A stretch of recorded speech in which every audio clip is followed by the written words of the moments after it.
What's up, everybody, and welcome to UCW Radio. That's Ultimate Championship Wrestling, and we are live on Spreaker.com here for UCW Radio. My name is Stan Grubb, and I'm here to be joined here shortly by the UCW Heavyweight Tag Team Champions, Noise Pollution, Mad Max, and Relentless Rock. These guys have been really setting their own trail in the tag team ranks for UCW. They've done a hell of a job taking down the likes of Cheap Thrills, the Hounds of Hades, Outlaw Inc. I mean, you name it, these guys have put them down. And most recently, as you've seen on twitch.tv/UCW Forever, you've even witnessed them taking on a surprise entrant in Bacon and Eggs, Ace Montana and Pork Chop Johnson, a team that debuted and really had not previously had any run-ins that we've been made aware of with the tag team champions. It was originally scheduled to be Cheap Thrills, Jimmy Flame and Matt Sexcells, taking on the champs in a rematch from a few months ago. And unfortunately, due to circumstances beyond our control, Cheap Thrills was unable to compete as a tag team that night. As you may have remember as well, Jimmy Flame did take on Joe King. So, fast forward, we go to our Facebook Live matchup for the Tag Team Championship. And boy, oh boy, what a hard-hitting, impactful matchup it was. Mad Max, Relentless Rock, as they took on Bacon and Eggs, who got what many would call a huge crowd reception. And that's why I wanted to bring on the tag team champions tonight to discuss that as well as many other topics. I wanted to get their take on just how it felt to hear what I know that myself and Brian and Doug all felt that it was a bit of a surprise with how their reception was when they came to the ring for their tag team championship matchup. So let's go ahead. We're going to go ahead and bring in the UCW Tag Team Champions. The Mad One himself, Mad Max Morrison, and Relentless Rock Richards. Noise Pollution is on the air right now. Gentlemen, welcome to UCW Radio. Stan the man! Thank you for having us on. It is my pleasure. I'm glad to have you guys. Got to say, man, oh man, have you guys been putting the other tag teams to shame? And I'm impressed for one. My first question about this matchup, you guys weren't expecting to face Ace and Pork Chop. So how did you handle that when you first got to the arena and were informed of your new opponents? Well, I was a little bit puzzled by that because Bacon and Eggs, they've never even wrestled in UCW before. So I'm still trying to figure out how it was that someone took a title shot, laid it on a silver platter, and put it at their feet.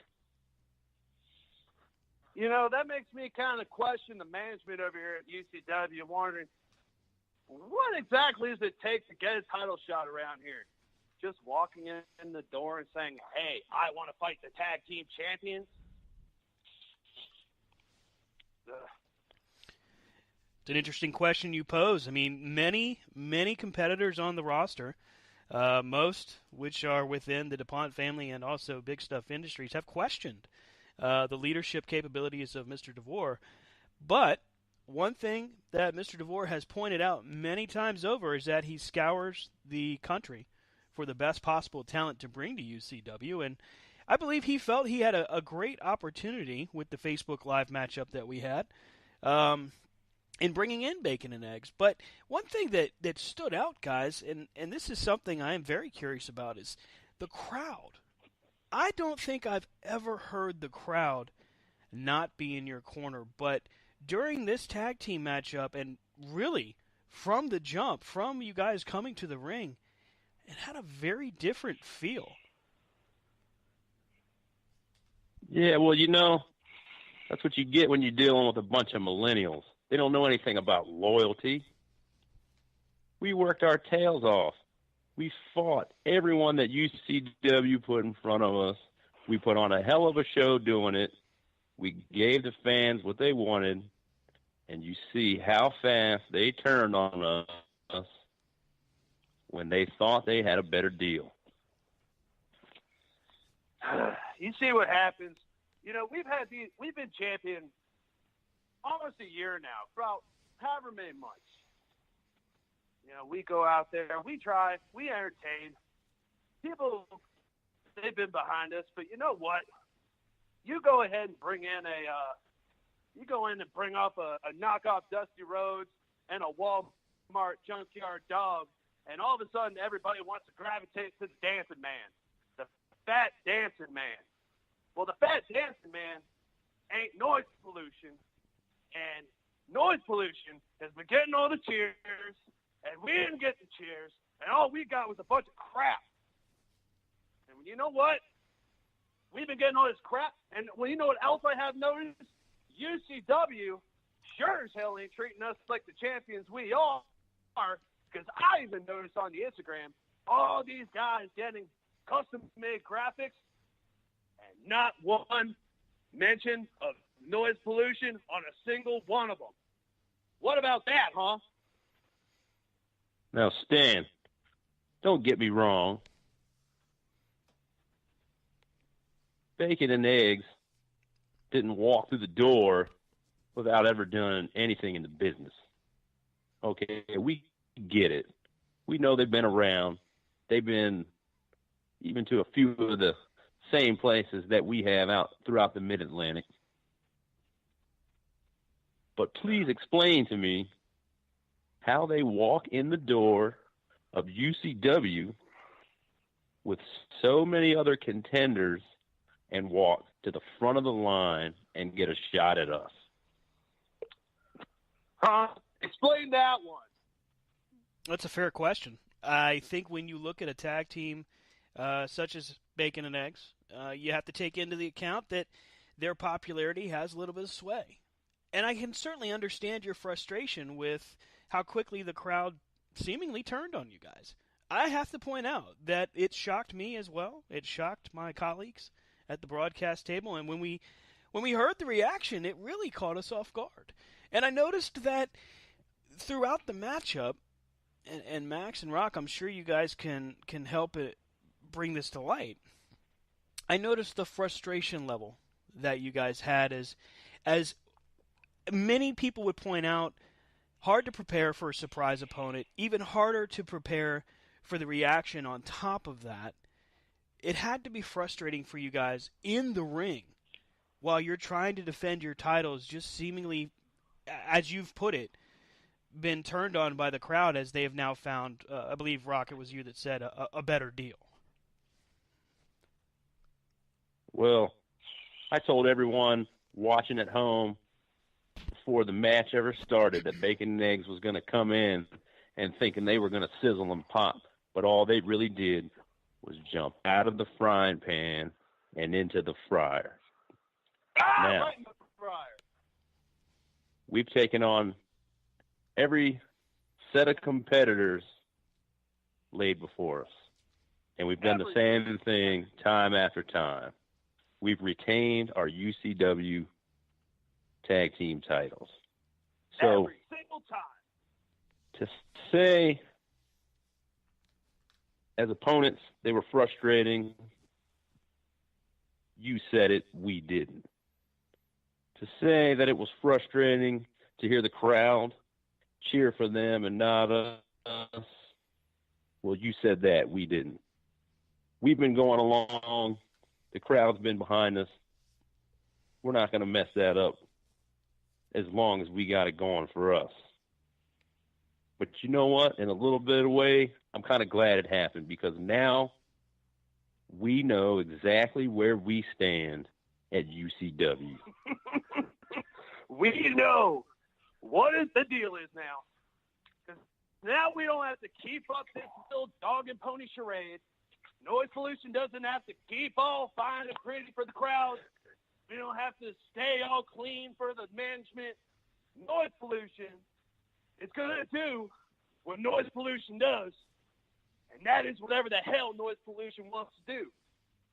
Because that's what we've been doing the entire time, and now we ain't got to impress nobody, because we are, and always have been, the tag team champions.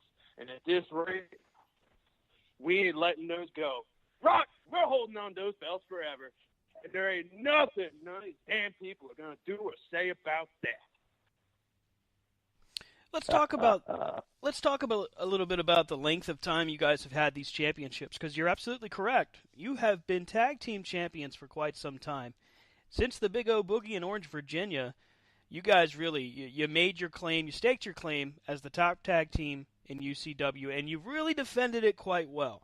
But a tag team that is out there right now that I'm sure is listening to us, known as Cheap Thrills, had a tag team title opportunity lined up.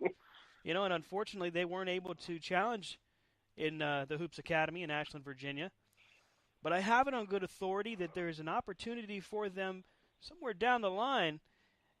Gotta say, I've noticed what happens with you guys on social media and how closely you guys interact with Cheap Thrills.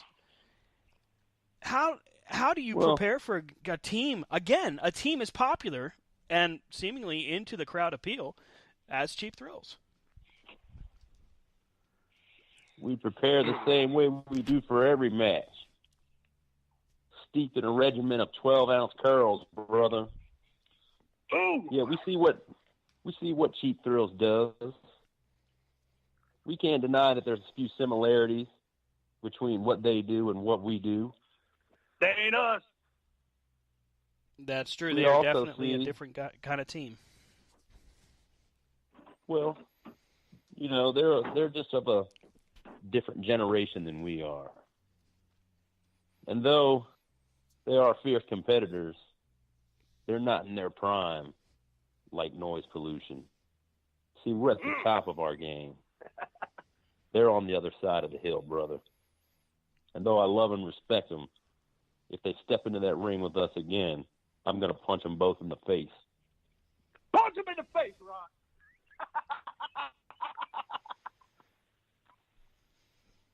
When you talk about the goings-on within a 20-by-20, it's obvious to see that you guys hit hard and you don't take any prisoners. One thing I noticed at this matchup between you and Bacon and Eggs, getting back to the Facebook Live matchup, a lot of hard shots being thrown between you guys. An opportunity there where, Max, we've talked about it before, both on screen and off, where you've got pretty much the hardest head in wrestling that I'm aware of. And there was a shot there where both you and Porkchop, man, oh man, that headbutt between the two of you could hear it through the entire Hoops Academy. And we knew that both you and Porkchop were out of it right from there. But I gotta say, I was damned impressed by seeing you guys recover the way you did. And still, this is the interesting part, and this is one of the things I wanted to bring up to both of you. Still at the end of this matchup, after really going through a hell of a match, a hard fight, still the crowd just didn't want any of it, and I was really taken aback by that. And you know what? It was the best thing that ever happened to us on that night, and I'm going to tell you why. Tell him why. Because after Ace Montana delivered, I will admit, a pretty vicious elbow that actually knocked me off of my feet, what did he do? Did he go for the cover? Did he go for the victory while he might have had it? No, he didn't. He played up to the crowd. He climbed to the top rope and went for a moonsault. Like a damn clown. And what happened? While he was playing to the crowd, I regained my wits, I moved out of the way, and I took the advantage that was given to me. That man fell on his face. And we walked out of there still the champs. That's right. So, if I'm hearing you correctly, and of course I don't want to put words in your mouth, guys, but if I'm hearing you correctly, perhaps the best thing that could have happened to our tag team champions was the reaction that the crowd finally gave, because now you guys are feeling, in a sense, liberated and able to be who you really want to be. You know what? You've already put... Those people were just holding us back anyway. That's right. That's right. That's right. Because now noise pollution, we ain't got to answer to nobody. We ain't worried about impressing nobody. All we got to do is keep being at the top of our game, pumping beer in our veins, going out there and smashing heads and beating fools and getting them 1, 2, 3s and doing everything we can to maintain this loud as hell torch. This thing comes steamrolling through every single opportunity that comes our way, because that is what noise pollution does. And damn it, we do it better than anybody, and we ain't stopping now. Who needs this crowd? We don't need the crowd. Management, we already know what side you're taking, brother. Apparently management ain't on the side of noise pollution, so y'all are going to do what you're going to do, and we're going to do what we're going to do. And like I said before, the Relentless One and I, we ain't giving these belts up, and we damn sure ain't losing them. We're going to drag those titles through every bar, every concert floor, every dive, every back alley that we travel, because no one's ever going to be able to take them from us. They're going to be gross, just the way we like them.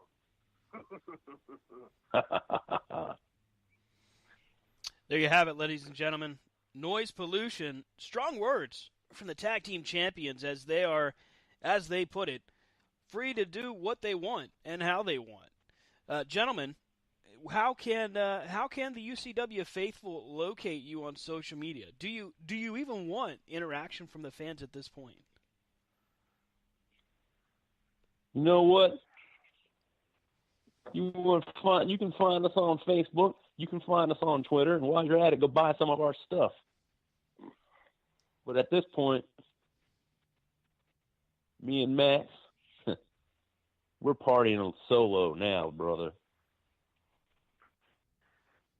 And no one else is invited. That's right. There you have it, tag team champions. Being lied to, tied to a shame, and rats on a sinking ship. Do you want to bleed? Gonna take a knee? Are you gonna stand up? I am. Show me what you got before you start to run. Are you ready? 'Cause I am. It's more than a warning shot. We're all barbarians. Everybody say amen. As they're dying. And we are back live right now on UCW Radio. What an interesting interview with Noise Pollution, tag team champions for Ultimate Championship Wrestling.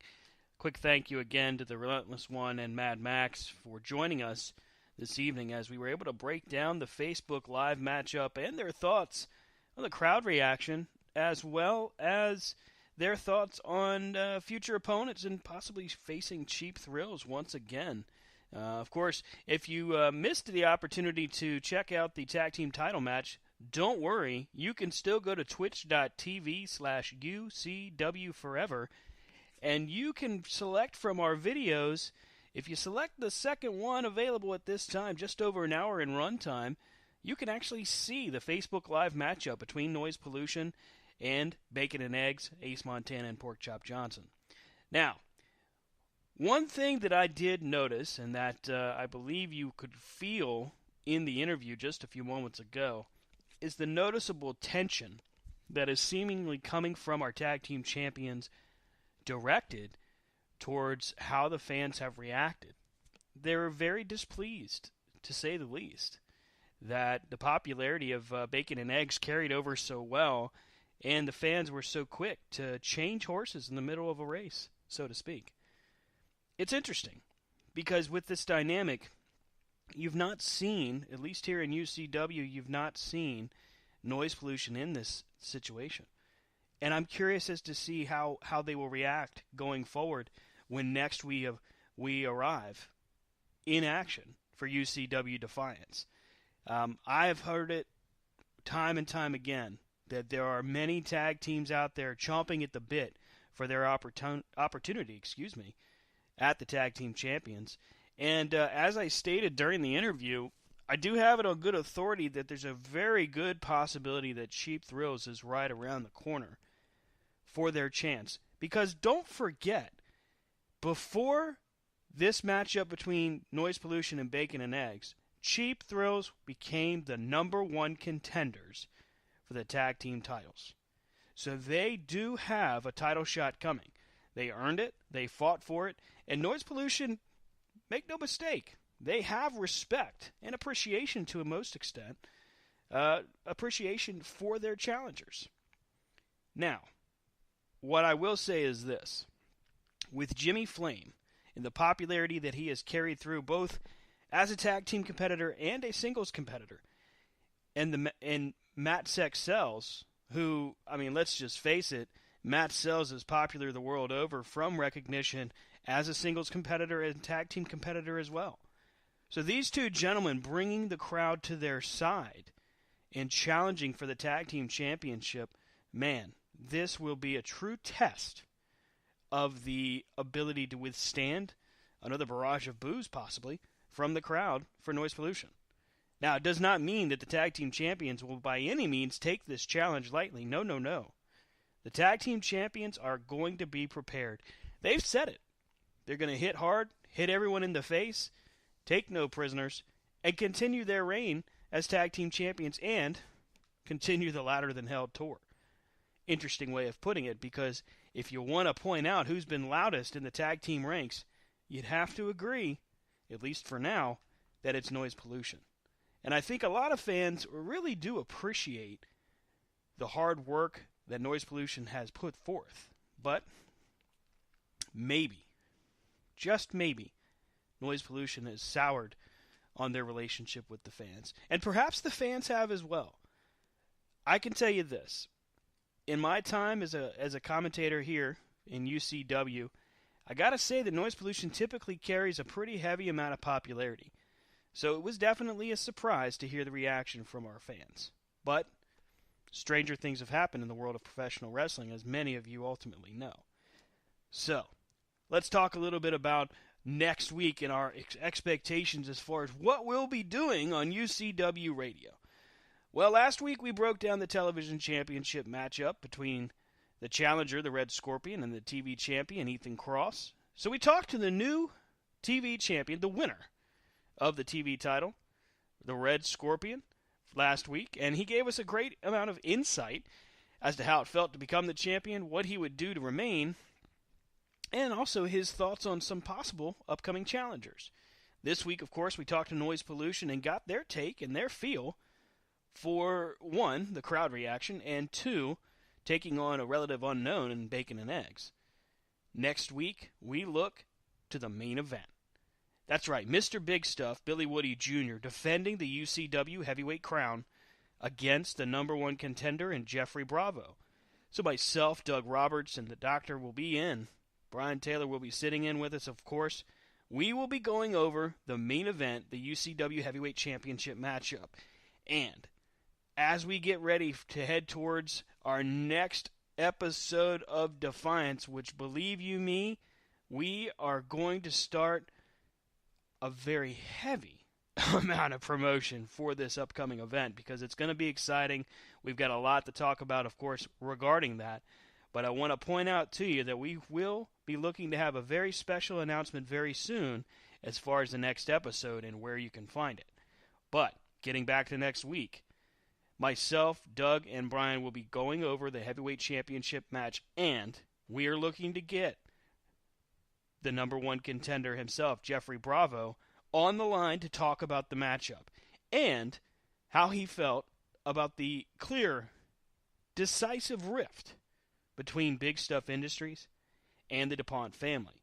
Now, what you'll recognize from that matchup, again available through Twitch TV, that's twitch.tv/UCW Forever, you'll notice during that matchup that there seemed to be a bit of compassion coming from Humphrey J. DuPont IV towards the champ, looking to advise his former compatriot, his former comrade, Mr. Big Stuff, as they were on the outside. And it was through a suicide dive from the #1 contender that took down both KR Superstar and his former manager, not Jeffrey Bravo's, but Mr. Big Stuff's former manager, Humphrey J. DuPont. Both men taking down, and I'm curious to get Jeffrey's thoughts on what it was like seeing both Humphrey J. and KR at the side of the champion, trying to apparently console or get him ready to get back into the ring. I'm also curious to hear Mr. Bravo's thoughts on a potential rematch, as there definitely is controversy around the end of that matchup. Bravo, as we know, made the cover, obtained the 3 count, although Mr. Big Stuff's foot was indeed on the ropes before the hand slapped the mat for the count of 3. The match restarted. The champion retained in very dubious fashion.